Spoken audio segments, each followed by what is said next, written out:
My name is Damian, and I have own company which called Hand to Band. It's a company which connect like between booking, management, PR stuff, and like IT stuff also, which is not only for music industry but also for other like companies which are not only involved in the music industry. And I started when I was like 20 or 18, so it was like 14 years ago, something like that. And I started with the punk rock, hardcore, metal bands, which I was like touring with. Then I started to work with one of the biggest Polish label called Fonografika. We had like really huge catalog of the bands, which are pretty big names since like in Poland. And also, after all, I started this company which called Hand to Band, which is like my own company with some friends of mine. More or less. I don't know if you need more info about. That's great. So Damian's just going to talk a bit about PR, developing profiles and stuff like that. Same as with me, this one will be a lot more easy to engage with. Maybe, like, I don't know. With questions as we go along, but maybe with him, keep the questions more to the end because it's easy. Details, slightly more like a connected story. I don't know if somebody else did it on the workshop. I asked Martin. So before you had something about storytelling on your workshop. I will tell you maybe about like obvious things, like the things which you need to start to kind of develop your brand of your band. So at the very beginning, you need to have like it's different approach to the bands which are new ones, and the different approach to the bands which you have already marked and you have to sell it. So, and the first you need to have the idea of what's the concept of your band. So it's like the name, logo, etc. It's like boring stuff, but it's also like really important at the very beginning, which is like if you are working with the new band, which you wanted like the first like the setup, the first things in your position. If it already has a name and logo, then you need to try to sell it.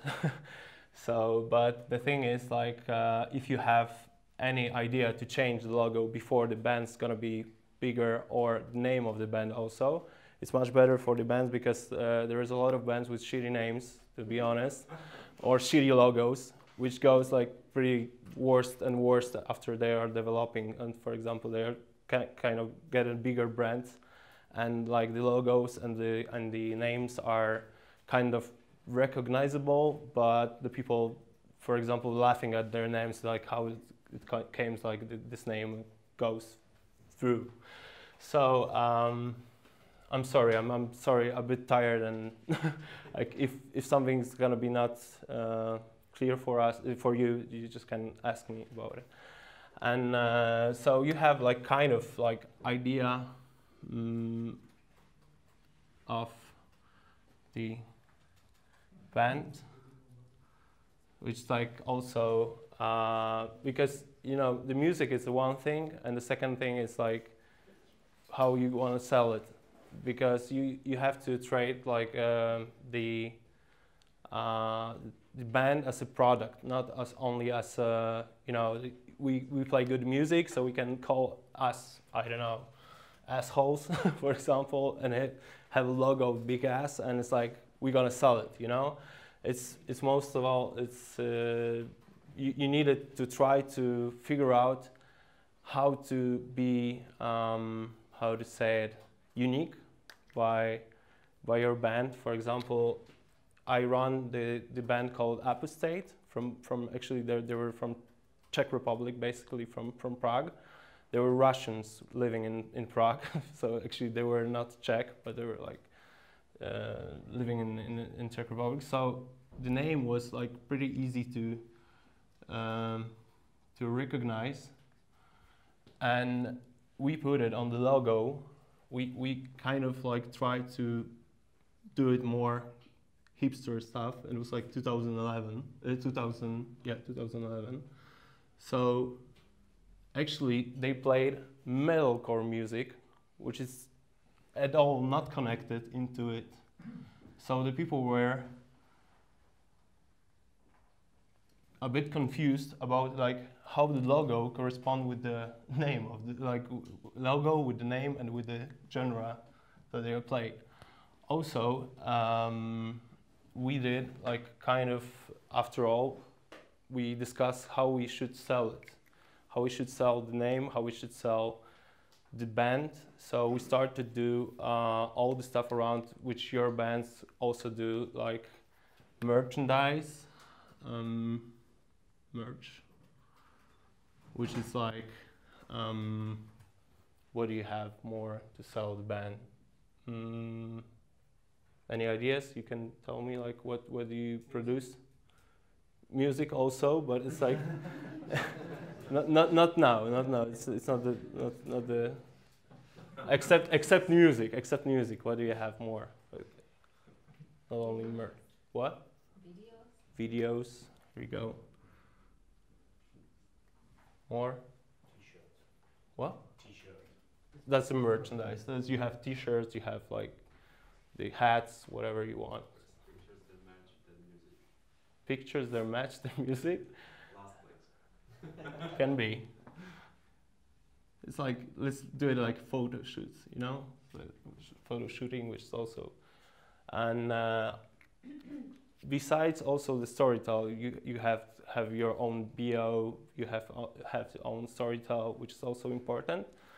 But if you are producing like pretty well connected this stuff with your name, with your genre also, sometimes it's good, but sometimes, and this good example, it's not good, and it's how to say it, you have to do kind of, you have to confuse somehow the people to react. The people will just see your band in a different way.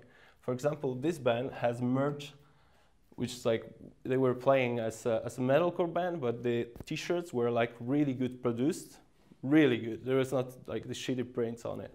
And also they were like artistic, really artistic patterns, which we put it like designs, which we put it on the t-shirts. And also we didn't reprint the merchandise. We just put it like unique. There was like 50 pieces of it, 100 pieces of it. If you take it, you will have it, and nobody else will have it again. So that was one point of this band. The second was also videos. We put in videos which were not only videos of the band, which is also like the clips, I would say. You know, just like general videos, official videos, but also like playthrough, the things when the drummer is playing on the airport, for example, and it's like a lot of shooting around. And I'm sorry, because my computer cannot like be connected to your projector, so I cannot like show you that. So, but the thing is, you have to imagine this. And the thing is, we did a lot of things around the video communication, just to put it like in different ways. Even one song we're playing in the different ways. There was a guitar playthrough, there was a drum playthrough, there was some cover band who was playing it, etc., etc. So also it was kind of confusing for the metalcore bands, because most of them, they are just playing like, you know, one video, which is like mostly, I don't know, in the forest, you know, in the black t-shirts, whatever. And there's like a bunch of guys who looks like hippie, like hipsters, and they're just playing like really heavy music. And the same is with the photo, and we did also kind of photo shoots which were also pretty professional. And it's also not only for them, but for each band, it's really really important to do these things like really equal.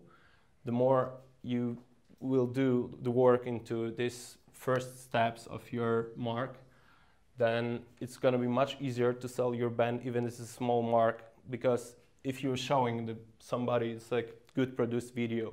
If you're showing somebody that there is a merch which is like unique, for example, and you have any idea for this band, then actually the promoters, the organizers, they are just telling you, okay, let's check the band. Even if they are not listening yet your music, you have like the first attention if you are doing it in the proper way. For example, if you have like the rider or on another info sheet that you are sending it, like bio, and there's like App State logo on it.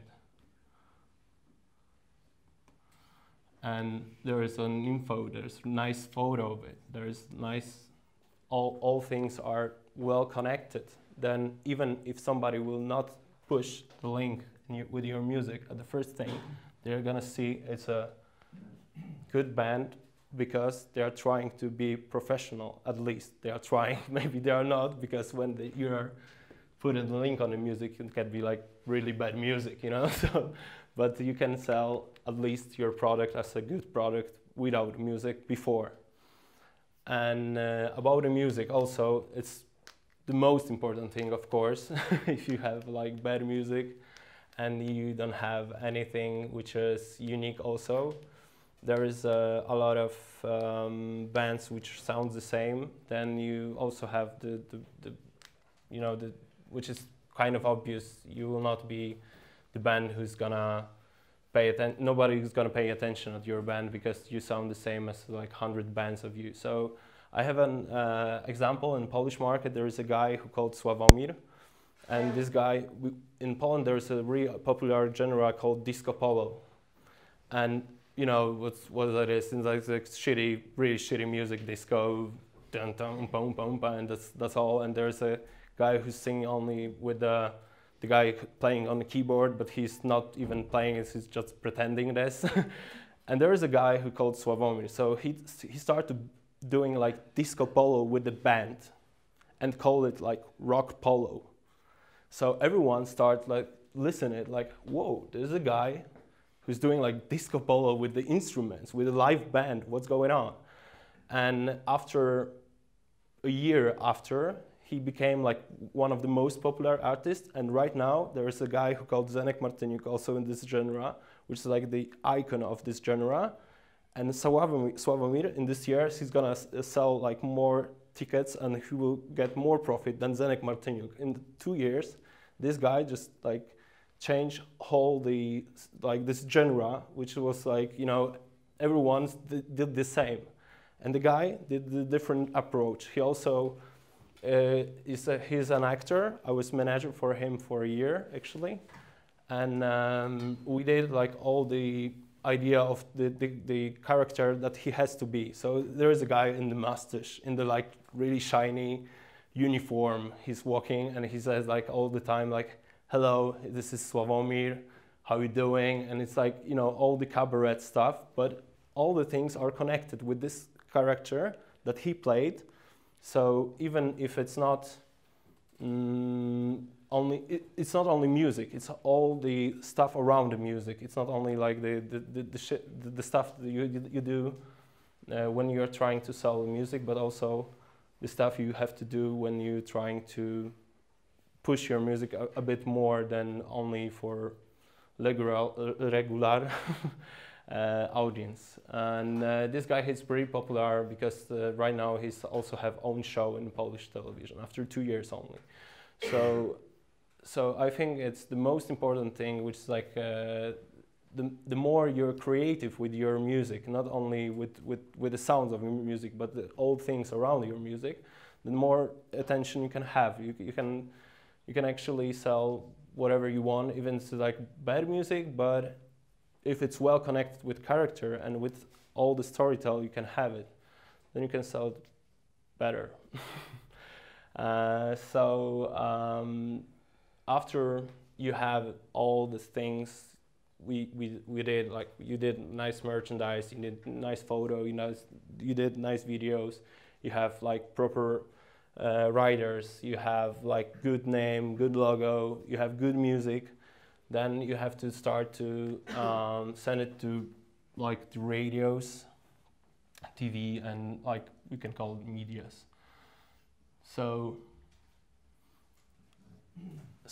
I will tell you how it works in Poland actually, and it works very bad because we do have medias, like musician medias, but there is not a lot of journalists who are working into the music industry.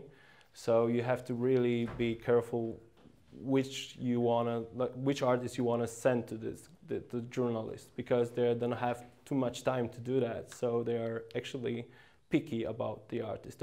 Will not listen all the artists you're gonna send them.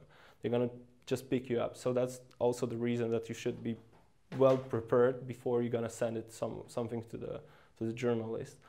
And I think it's work everywhere like this, but like mostly I was working in one of the biggest labels in Poland, so I know how it works in Poland mostly. I didn't work abroad, so I don't know how to say it. Like, I cannot compare to your country. I don't know how it works in your country. Do you have like a lot of journalists? Do you have like a lot of medias in Czech Republic about like music industry? No. Like, I don't know, yeah. How much, more or less? I mean, I think the Jaře scene is now pretty well covered by media. Okay. There's a good radio called Radio Wave, which is very focused on Czech music, young scene. It wasn't that way like 2 years ago at all. Okay, so Radio Wave, it's like PR agency, or Radio Wave, it's radio. Radio, okay. Yeah. Which is like one of the biggest radios, or just like small radio who's promoting? National radio. Okay, national radio. Okay, got it. We have also Trojka, for example. I spoke with some of you guys. I cannot find the guy. What's your name? Wojta. So I was talking with Wojta. He's actually in contact with the Trojka, which is one of the biggest actually, like independent, kind of independent. It's a straight radio, but they are doing like independent artists, and they are playing independent artists. But if you want try to put it into commercial radio, like RMF-FM or Radio Z, which is like 75% of the market, you can easily don't do this. You shouldn't even send it to them because they are, you know, kind of they are cooperating mostly with the major labels, and also with some independent guys who's, you know, they have them on the pocket, and 25% of market you have like independent labels and independent musicians who's trying to sell it to the national radios, to the regional radios, to the student radios. Actually, the most newcomers, they are in student radios, which are pretty small, but also when students start to listen it up, so you can come to the youth days or something like this in our country called Juvenalia, and you can come there, play it in the front of like 2,000, 3,000 people, and you just became a little bit more and more popular. And that's the best way to start somewhere. Actually, to send it to radios, it's like to send it to the small FM radios, because like internet radios, they are not working well in Poland. Like Spotify, it's not internet radio, but like, you know, if you have like online radios, then it's better to avoid this. Mostly focus on the FM radios, even like small ones. The second is in media, so you have radios. Anyone has any questions like about it? Because I can. Okay, here we go. The second is like TV, of course. We have like few shows like Tygodnik Kulturalny, or there is also some like you play in Poland, made in Poland or whatever. We have also live shows into this TV shows, and also we have something like how to say it? It's like the contest for the bands. What's the like TV shows like Must Be the Music or Idol? I don't know if you have it, and probably you have like something like Voice of Czech or whatever. So we do have also this, but like a lot of bands before, like I was also I managed actually 3 bands after these programs. Like one was second, and it was the band called Eris is My Homegirl, and actually they were playing in Czech, yeah, you know, 7 years ago, I think so. And we actually couldn't do this well because the band was so. How to say, they were too young to be really famous, and they were, because it was the second edition of Must Be the Music in Poland, and everyone watched it. So you can imagine like 7 million people are watching like young band who has like 25 minutes of like on the stage. So So everyone's like, I started to pick up the phones. We had like a lot of shows in the front of the 10,000 people just for young band, which is like 20 minutes. So after all, we kind of fall down because the band wasn't ready to do that, and I was too young also, and too how to say it. I was unexperienced. Sorry, yeah, unexperienced to develop this band on this level. But you know, if you're jumping on the head in the like empty pool, then what you can say? Like you can do only one thing. The band start to like broke up or whatever. They still trying to do this. They do this, but like a lot of fans which were before, which we have organic from the television, then they start to just left the band because they start to lose the ground on their legs, and they're just like trying to move the release of their first CD year by year by year by year. Even if I forced them like, hey, we should do that, we should release this CD, but the guys were no, it's not the time, we want to change genre. They were playing like deathcore music, which is like, no one listened like in Poland, but after this program, everyone was like, yeah, let's go on the show because they were on the TV show, blah, blah, blah. So they actually could like have kind of impact into the Polish music industry to just like kind of exchange the way of thinking about like heavy music in Poland. But they didn't. They were too young, and they were in the bad position. I was bad manager to do that, honestly, and we fell down. But after that, I had the other band called Materia. They were also second in this competition. And actually, Materia right now, they are touring a lot with Behemoth, with Decapitated. We did tours with Vader, etc., etc. So they're actually, after the like three most of recognizable metal bands in whole world, like Polish metal bands in whole world, they're like fourth, fifth band, which is like going around the tours around Europe.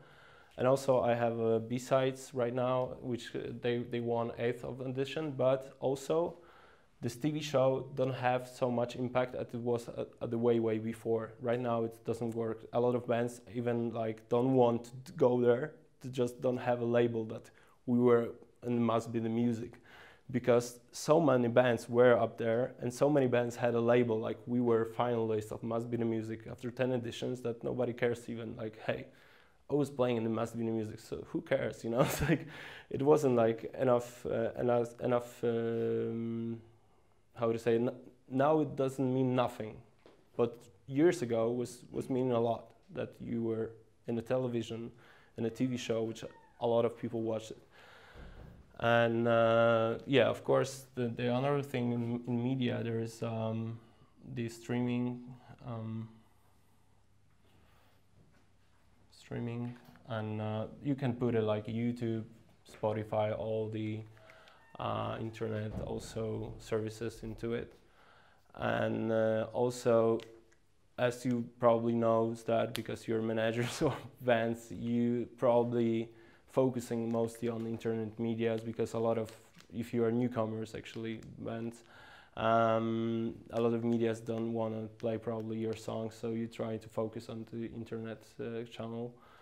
And also, if we get back into it, if you have videos, there is a band from US, I don't remember the name, but they have, they called Necro Goblin. And actually they had like really good video about Goblin to just, I don't know, having fun on the disco, going, dancing with the people, blah, blah, blah. And the thing was, they get attention of the people watching videos in the internet because video was so good, and it was like so unusual on the time, was like 5 or 6 years ago. And they kind of changed the way of watching videos about like metal bands also. And also the point is also covers which you are putting onto it into streaming. Actually, it's a small cover, but it's also good to have kind of thing which can be recognizable. For example, with one of my bands called Ted Nemeth, we put actually the yellow cover, which actually, if you have like a lot of black covers, a lot of blue covers, and there is a yellow color into it, so people also trying to figure out what the hell is like the yellow banana, like the black banana on the yellow background. So a lot of people watch it. Also, we did it with premeditation because we actually changed the cover for Undercover Velvet. What's the name of Undercover? No, what's the what? The band. Yeah, the band called.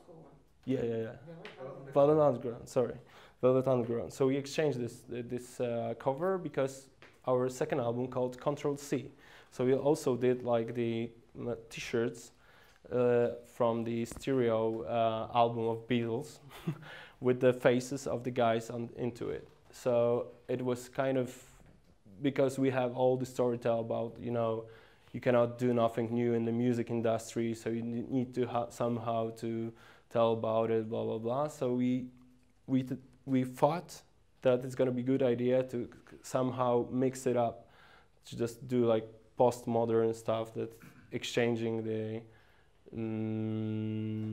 because it's not like one-on-one. It's like kind of interpretation of this cover of the cover of the Beatles, of the cover of the Velvet Underground band, and yeah, so we did that.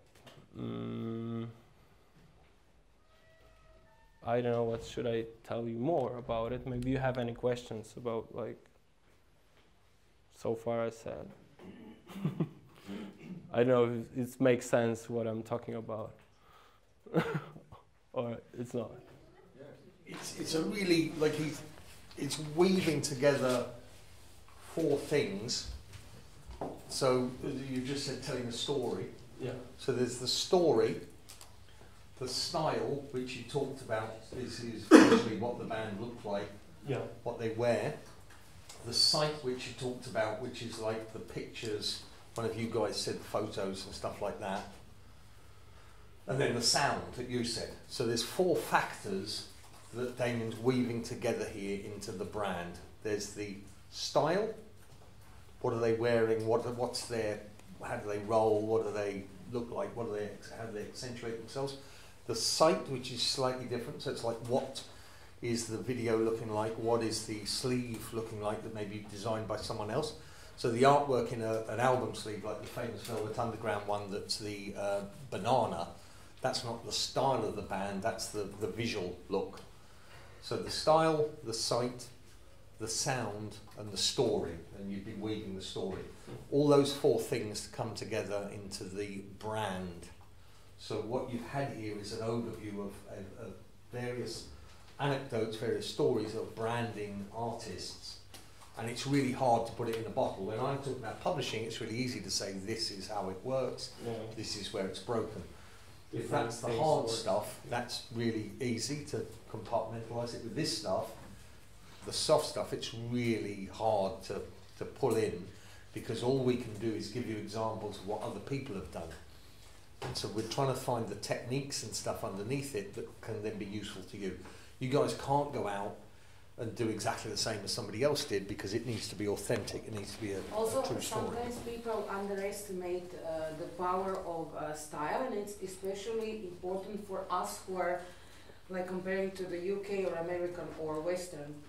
We are, how to say, we don't, we care more about the content, let's say like this, than what we wear. And they are raised the other way around, these kids. It's important what's outside, not inside. So they care more about first impression. Actually, the color that you wear, I wear black, only black, because of the psychology. If I would wear other colors, really, this is the, so there are colors that people will not put you with the association also. And also like our examples, so people who succeeded from our part of the world were actually have the one same thing. Maybe we cannot steal their, or copy their examples, but they were unique, because they were unique. So the only ex-Yugoslavian band who signed with a major label, Mute Records in London, had a big deal, like an actual money deal, I mean, it's Laibach, if somebody knows about Laibach.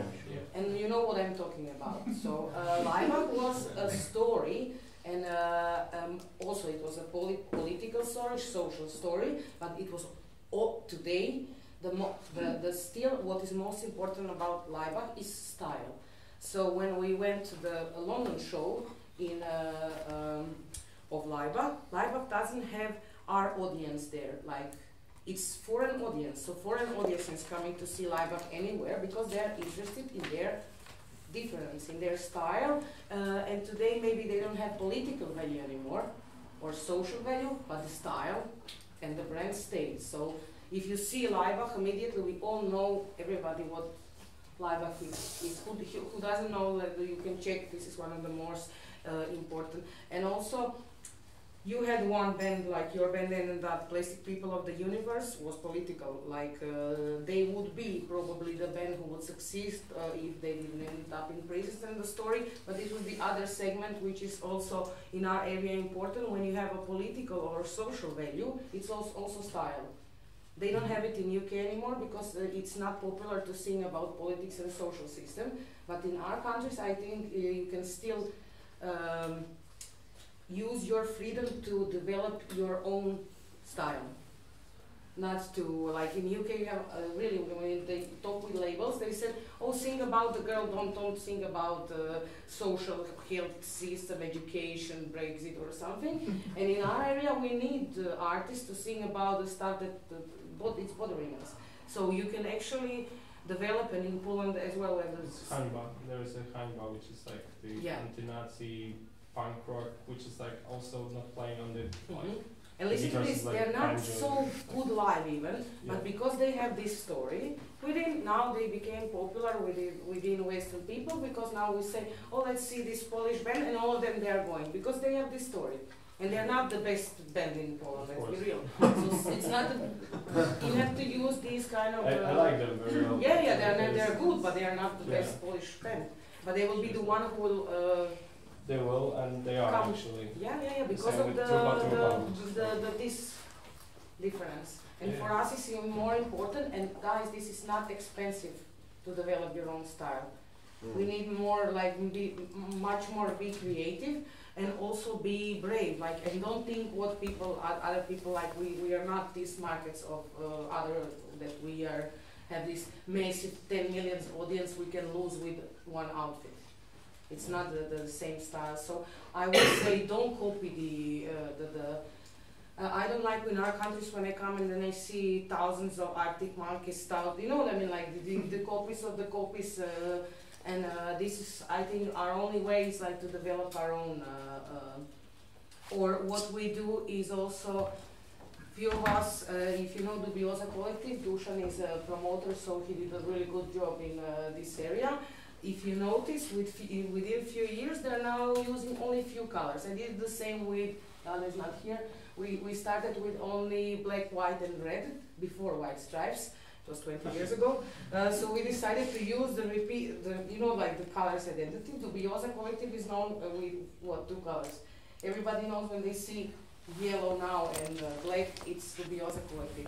So we were, this way you can also develop your merchandise. There are so many possibilities where you can go with and still stay with this, how to say, with your own, and then use it for all the materials. And this is how you build the recognition. Yeah. So brand, 2 things. One, it's Coca-Cola, Nike, it's a third party, you do a deal with them, you partner with them. And 2, it's your own brand. It's the artist's face on a t-shirt. It's all these things that the guys have been talking about. It's this whole thing. It's the style, the sight, the sound, and the story. Didi's point about like making a carbon copy of a UK act. The UK hates that. Like, we really don't want to see the Czech Arctic Monkeys. You'd be surprised how interested we are in the Czech band that's got a Czech identity, and how uninterested we are in something that feels like a copy of something that we've got from home. And I think that applies to all markets. also Didi's point about the UK being quite interested in style, I think the United States is very much interested in music. There's a Romanian band called Lucia that's fantastic. It's got a really great sound. They're like a sort of Fleetwood Mac, really high quality band. They could easily work in the United States. They probably couldn't easily work so much in the UK. One of the things that you can work out with Martin and the export office team here is when you've developed a brand here domestically, which markets would it fit to? Don't assume just because you're interested in the UK market that it might work there. Example of Jimi Hendrix could do nothing in America. We loved him in the UK and he became a star from the UK because of his style.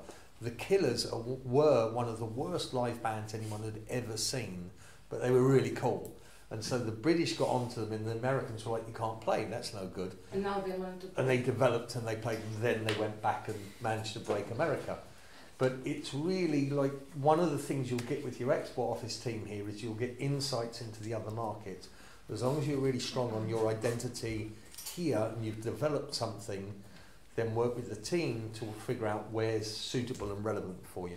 Jake said this is very, each market is different, so like Canadian, American and UK markets, although they, for us, they, like we would assume that they're the same, they're not, it's completely different world. Like, so even artists, like I spoke with her personally, Kylie Minogue, she never broke America. So we are talking with one of the artists who is for us like one of the hugest pop star in the world, but she never got to the level because America is so weird. And then we know other artists who Robbie Williams means nothing in America. Yeah, so it's like such a different world, and if you're going to, when you're like setting your vision, where your goal is, you have to like choose markets, spend some time to research it, where you're going. Japan is like a crazy one, but it's unique. Like, so you, so this is like depends where you want to go. If I was you, I would go to Poland. I think it's the best market in Europe at the moment.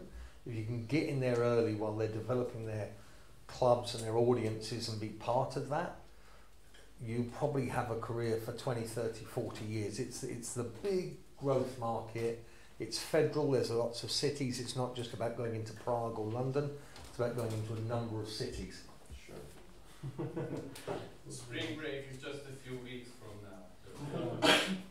Have you, are any of you in bands or managing bands that either have got like a really terrible image, or there's something that you've done on the themes that Damian was talking about that you think you were quite proud of? It's very hard in this situation, we're talking about Kylie Minogue and stuff, to go, oh, we did this, but maybe I'll just sort of pick on one of you. But have you got an example? Are you a manager? You're a... Me? Yeah. I got a band and I'm working in a label. And what sort of, with the label or the band that you manage, what are examples? I'm a member of the band. Are you a member? Yeah. So with your band, what genre are you in? Mostly, locally it would be called alternative pop or indie. Okay. But I think that in Britain it would be casual pop music. Cool. And how much time do you put into, like, you just like writing and making the music and recording, or do you think a lot about photo shoots, videos? Have you got stuff on YouTube? Yeah, definitely. Got several videos we're trying to do because video is on expand. Yeah. And we are recording our music, just ordinary things like the bands are doing. Have you collaborated with any friends who may be photographers or stylists? Yeah, definitely. Yeah? Yeah. A lot of the stuff. So have you got examples like I think our strategy is pretty developed. But yeah. We are focused mostly locally right now. And what are you most pleased on, away from the music? Pardon? Not ignoring the music, what in terms of visuals or your style or something that you've done that you think you're doing right? I think that one of our videos has pretty pretty successful. We made, for example, animated 3D video. Okay.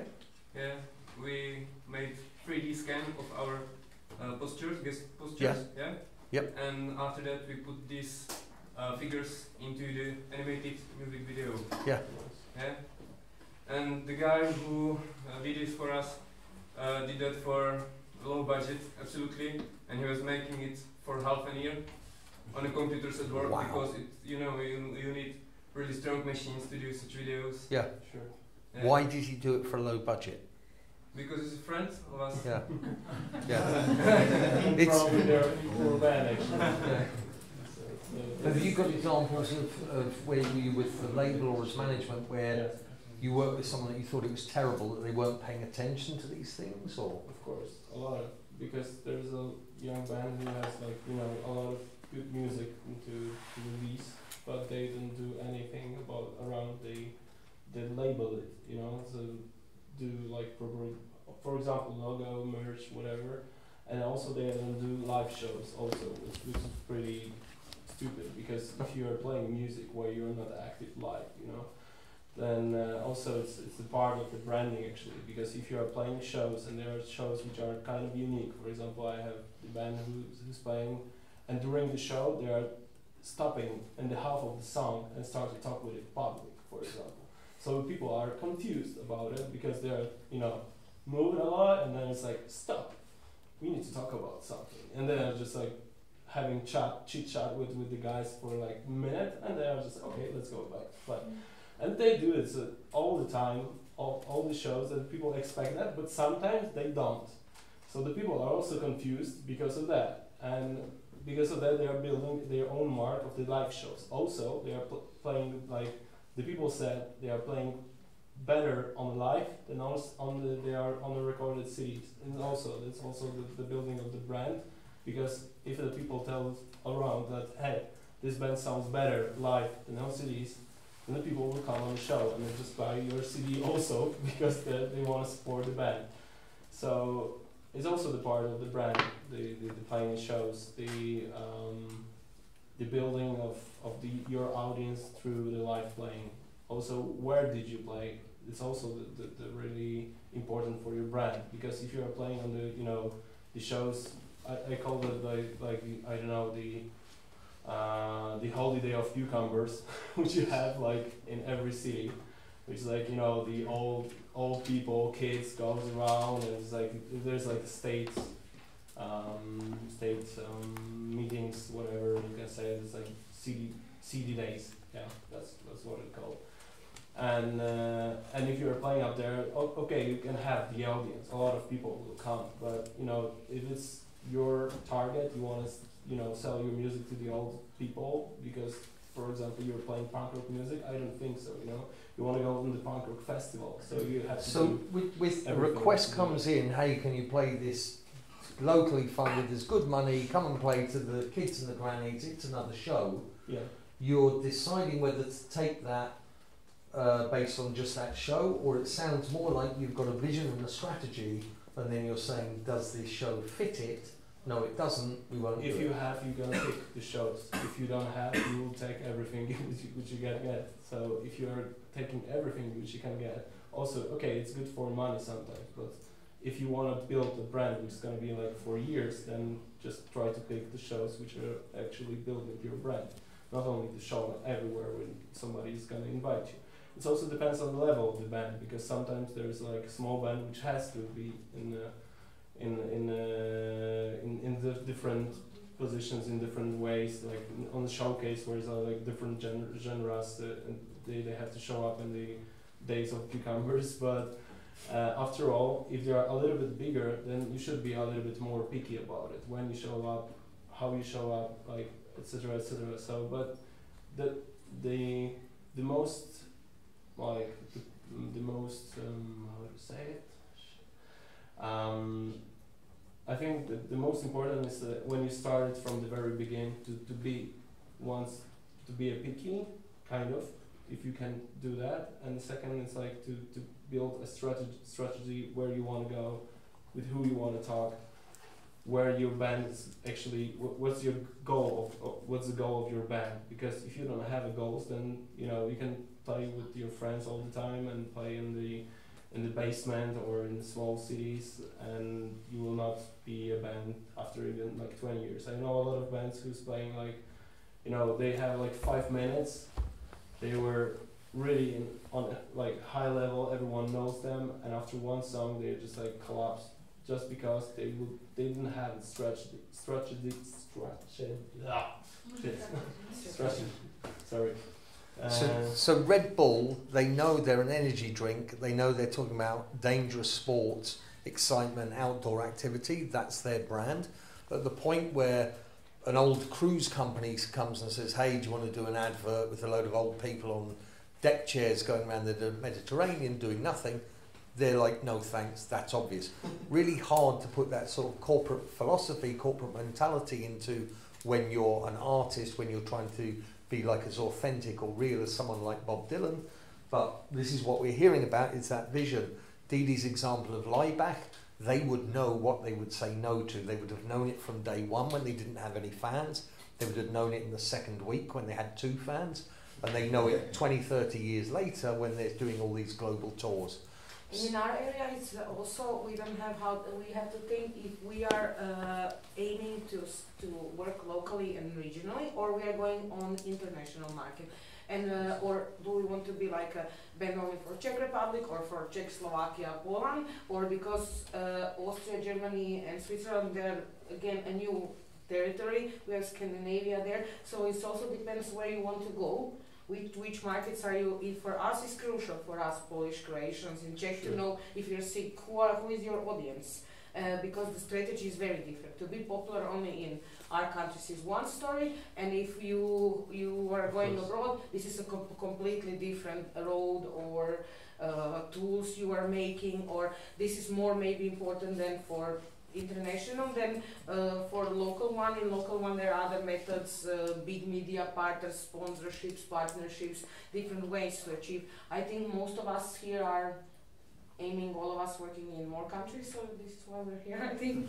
So for us it's maybe this, and also most of you are from bands, or you have to also know, because I'm like a manager, but if you come to me and I say I have a great band, and I will ask you, what do you want from me? Because I can have a vision for you, but you have to be creative. We can be co-creators or our vision together, but you are the one who are bringing this idea of the band, the brand, not only the music, then the other one. I can be the best manager in the world, believe in you, and I will do everything for you, but it will be by the end of the day or performance, it will be you who they will want to see, not me. And so this is what I noticed. And also in Western countries, I have this new statistic. In UK, it's enough when you start a band to make some success. It's 1 to 2 years. In other Western country, it's 5 years, and in our territories, 15. So. We are still young when you have like 15-year-old band. Yeah, we're like upcoming band here still, because we are upcoming band with 15, and we have a joke in ex-Yugoslavia. Every 20 or 30 years we have this new rock band, and they're like new for 20 years, the biggest band in your country will be the biggest rock band for 20, 30 years, and then they will elect another one. So this is how it goes. It's only, it's too slow, how to say, the changes in our country, but this is then up to you to build a new scene, because this is not enough to how to say, to earn money from your local market. You have to change something also on the local market then.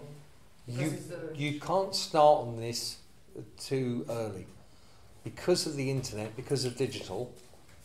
It's really easy for people to find those pictures of you before you had a style, before you worked out your identity, before you worked out your brand. And you can't go from being something that's rubbish to something that's cool. You can be something that's cool and then go completely mainstream. That's allowed. Loads of artists have done that. But there's never been an artist that was really kind of rubbish and then pulled it together and figured out their identity. So number one, you have to start. You have to put as much time and effort into what Damian's talking about as you do into the music. And this point here about collaborators and 3D artists and friends, crowdsource this. Find people that you know are cool, that have skills, that are interested. They often want to help out and work with bands. They might be into your music. So start really early. And then also, Laibach's quite an extreme example. They're quite underground, they're quite edgy, although you know, maybe they're not so much now, but they certainly started out that way. Sia is very mainstream, but she's got this amazing identity where she hid her face and used the wigs. That's really cheap. So you don't have to be like underground and edgy, the Public Enemy or Sex Pistols. You can be as mainstream as Taylor Swift or Adele. You've got a story, you've got a style, you've got a sight, you've got a sound. So what we're talking about here is not so much about trying to be Jimi Hendrix. It's wherever you fit in the marketplace, be authentic, be real, and build a brand and pull all these things together that Damian described. Yeah. But actually Sia is the right example of the fact that she actually started a little late with it, right? Oh, but she's right example. She was an alternative artist first in like very low underground artist from Australia, and she gave up already on her performing career. She started earning money as a songwriter in America, and she thought that she is too old. She's 43, too old to be a pop star. She's competing with Katy Perry, like, or Demi Lovato, or I don't know. She's 20 years older than them, and the win is basically like, I don't want to be part of the world, and I have to be part of this world because I'm like genius. So this is the way she basically came from our underground, and she's a good example. She was working hell of her ass with this baby. She's from 14. She was an alternative artist. And she independently released. She did a lot. She was very innovative with her business models when she wasn't anywhere near as successful. So she had that credibility thing. So when she then developed this look of "You Can't See Me," it was based on years and years of "I'm credible."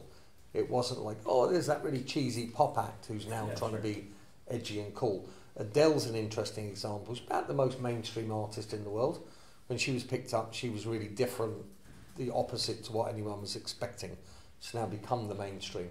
So it's really not just about being underground. It's whatever you do, have a strong look identity. When the Beatles first came out, their haircuts and their suits and stuff were considered really different. Now it looks kind of, particularly with what they later did with psychedelia and stuff, it looks really sort of tame. But when that came out, it was really different. Most artists who've broken through have some sort of identity. It doesn't have to be underground, it just needs to be clear.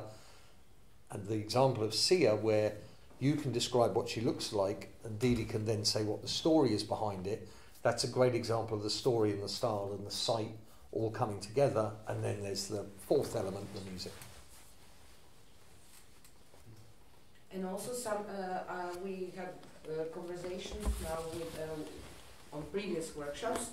So from what I get, your scene, most of the music scene, you're gathering money from live and still records.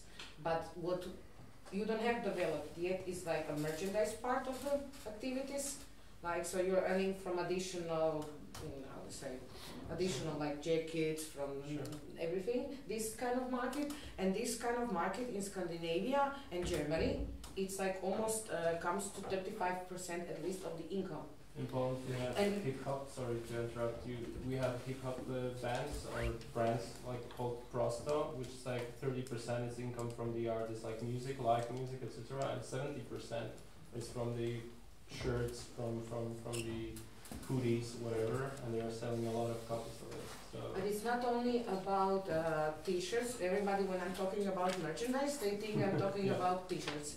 No, we can like, if you speak about the examples, like we had outdoor activities like for the sportists and it sold out on the first show. If you put more effort in the design, people will want to buy other stuff. It's not like a black t-shirt.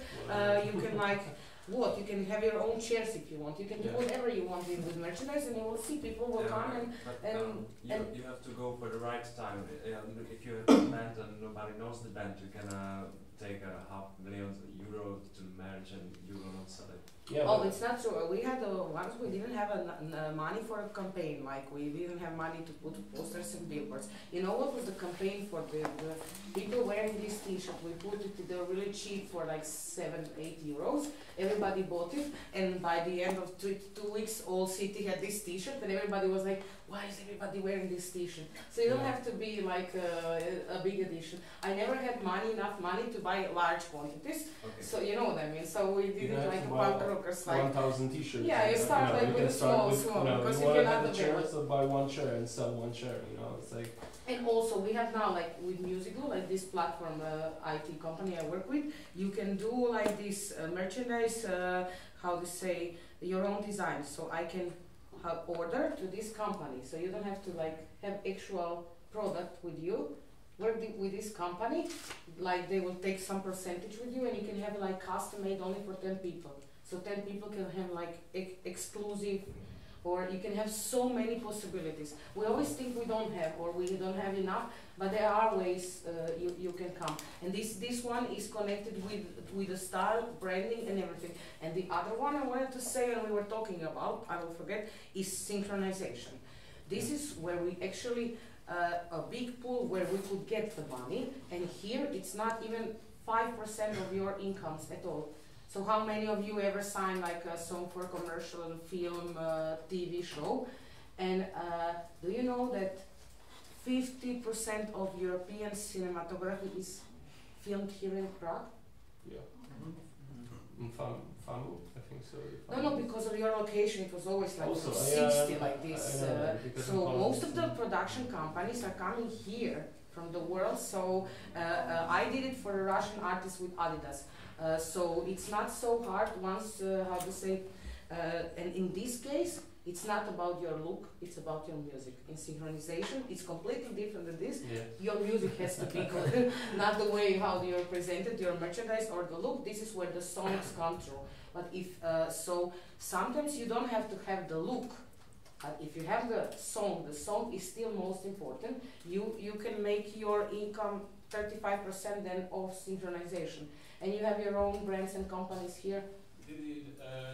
I would like to hear the answer. Does anyone have a single? Ever feel the single?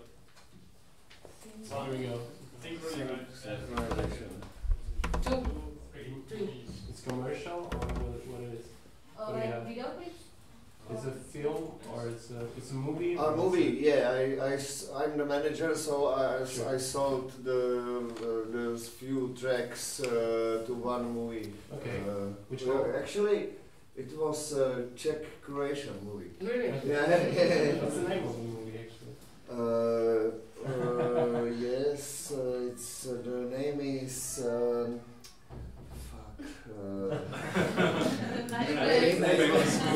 It doesn't matter.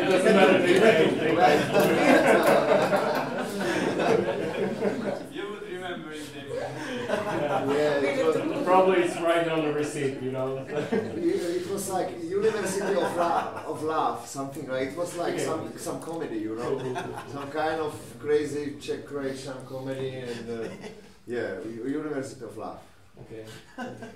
Actually, in Poland we do have also this selling, like whole band is selling whole the soundtrack for the movies. And for example, there is a Polish band called Jaře, and they sold the whole album to Killer, which is like one of the most popular movie, and they have like a deal which goes like in millions actually because of that.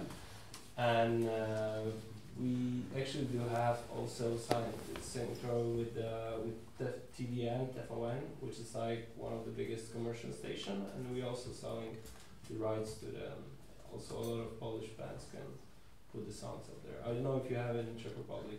Do you have any programs or TV shows you can sell it to your rights to them, or? Yeah. But they are picky, you know, they are choosing their stuff. Of course, you know, either they are giving an order person, to do something to fit, you know, sure. or they are choosing the stuff. This sync agency thing is generally the thing that's missing across Europe. It's not just in Central and Eastern Europe. There's one agency, it's called Fontana. They are like But giving usually professional service to the movies and creators. Like we do the job for you, we choose for you the right music. Yeah. We, But for in our example, area, have a lot the of problem is freelance. people are coming from marketing and economical world, and think this is like A&R, people specialists. They're not from music, and this is why in our part of they will not choose the right song because these people are bureaucracy. It's not like creative.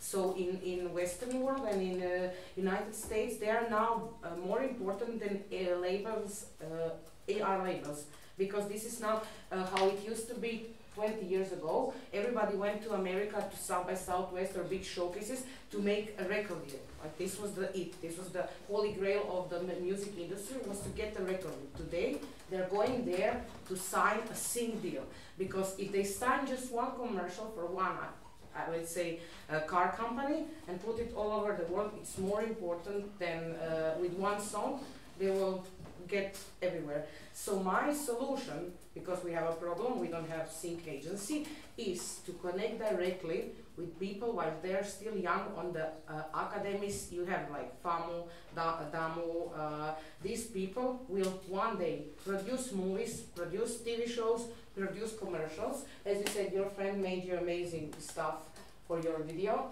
because of it.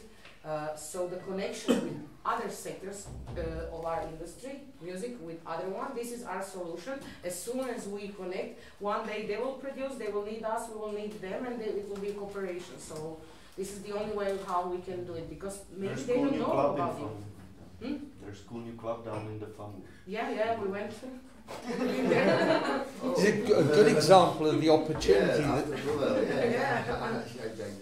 the opportunity that's open is to restructure the business. It's less about, we heard from some guy in London, he told us how it works. It's more about you guys figuring out for yourselves where the opportunities are and creating new approaches and new business models. Just a brief thing on what Dee Dee was saying about the clearances. When somebody wants a sync, we know from when we were talking about the publishing, there's the red triangle, which is like the author's rights, the composition, the lyrics, and the blue triangle, the performance right, the master rights.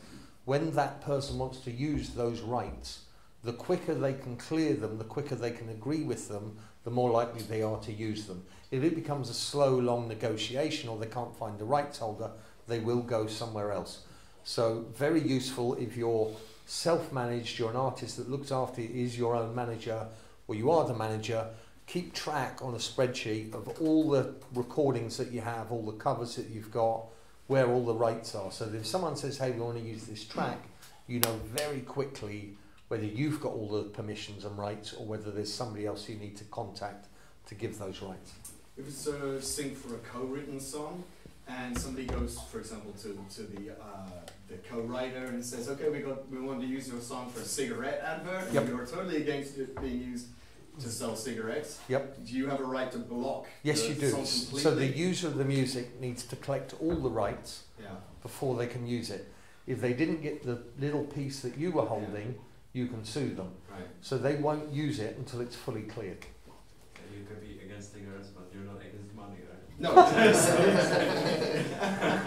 And flame, you know. David, for examples, where you've worked with on labels and live, you work with some very big mainstream acts that it's quite easy for them to work with a brand like a Pepsi or a Red Bull. What about with the more organic, some of the bands you've managed and stuff like that? Have you had experience of combining your brand, the artist brand, with a third-party brand? With with the small bands you asked for, we were doing some cross promotions actually, and there's also one guy from Poland called Lakus, and he did for example cross promotion with his artist with Reebok. So can you just jargon bust what is cross promotion?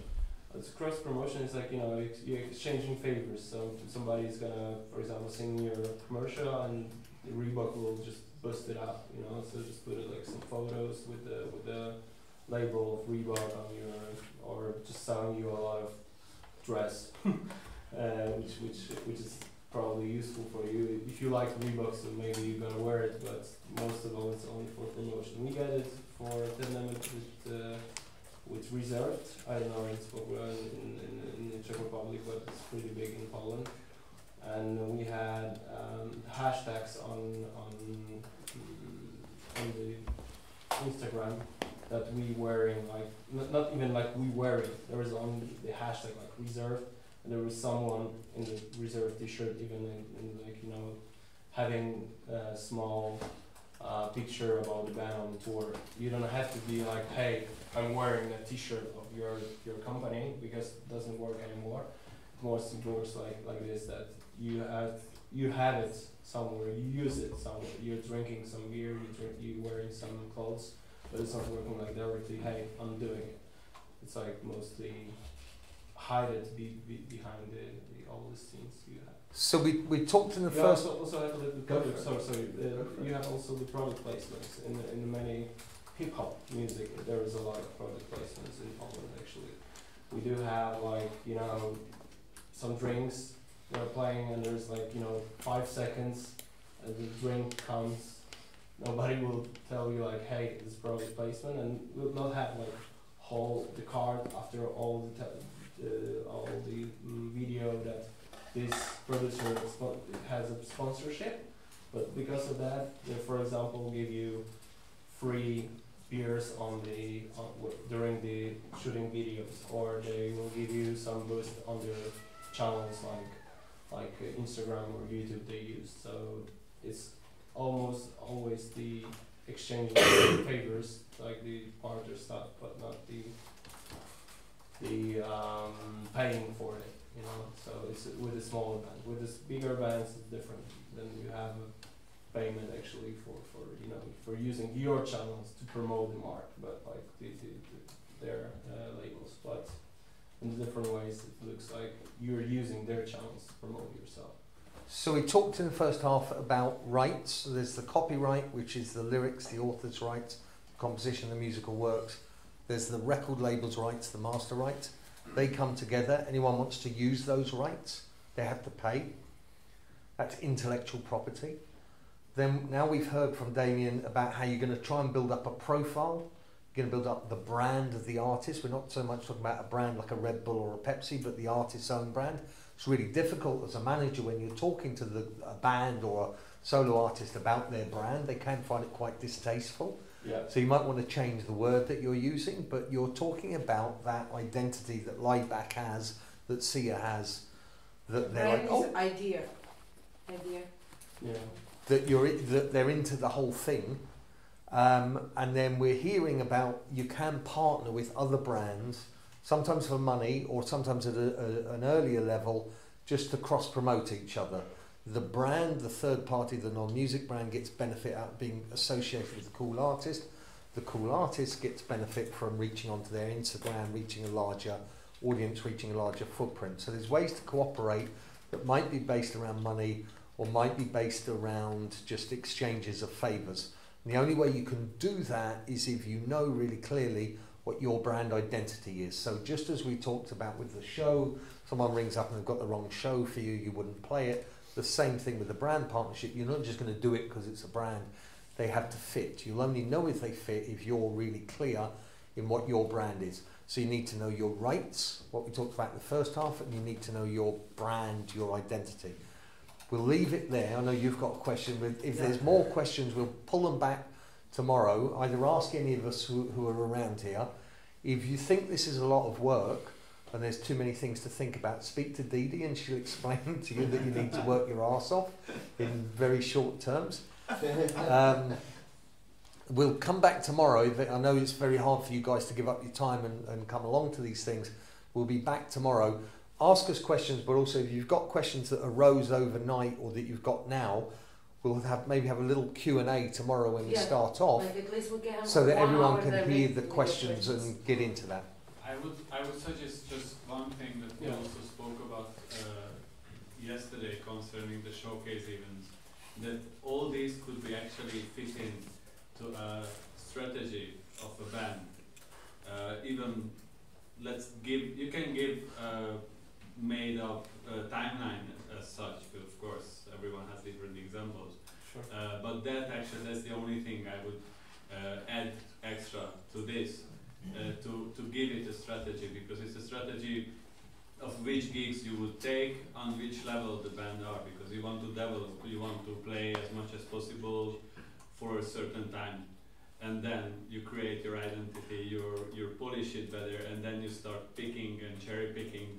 Depends when you want to start. Yeah, exactly. Where you want to start. That's how it starts actually, like where I want to get. Yeah, it depends on you actually and your band. If you want to start from building your mark first and then getting shows, or you want to build your mark through, like for example, live shows. It also depends what's your goals actually, and then you can put it on the timeline differently, depends on your goals or you want to achieve in this one. So first part, know your rights. Second part, know your brand. Maybe that's the wrong order, but get those two right and then build on Know top what you want. with things like strategy. That's the main. We done? Yeah. No, we've actually till 8. Oh, do we? What was your question? Yeah. It was like experience with the brands, because you gotta know your rights. When you're appearing on TV, for example, I got some experience that they were kind of historical about, first thing we attended there, and the first thing was Scotch tape and brands. Yamaha, Fender, all tape, because it was like commercial. Yep. Yeah. So you're gonna negotiate before you go there. You gotta make sure that you can use your logo, you can use your thing, because sometimes they take it as a commercial, it's your commercial. So clear. This is a good example. The company you mentioned are actually willing to work directly with artists and managers, especially in early phases of. And you all need equipment, you all need this kind of. So this is a good cross promotion, as you said, to do with this kind of companies, because it's not like a beer or some shitty product. It's something that you use and you love. And they're actually open, in each country, each territory. It's not that they will not be open for Czech Republic. Especially there is a lot of endorsement deals you can get, like as a cross promotion, for example, for having lower prices for your equipment if you want. And it's the same for videos actually. If you shoot a video and there is a drink, some beverage code, something, there's probably they won't put it in the chart or whatever. Years ago you can get actually equipment from them for shooting, like for example, new guitar, and you get this guitar. Right now there are a lot of companies which giving you only discounts. That's all you can get from them. Or your big band, which you have, like then you can get it all equipment you want.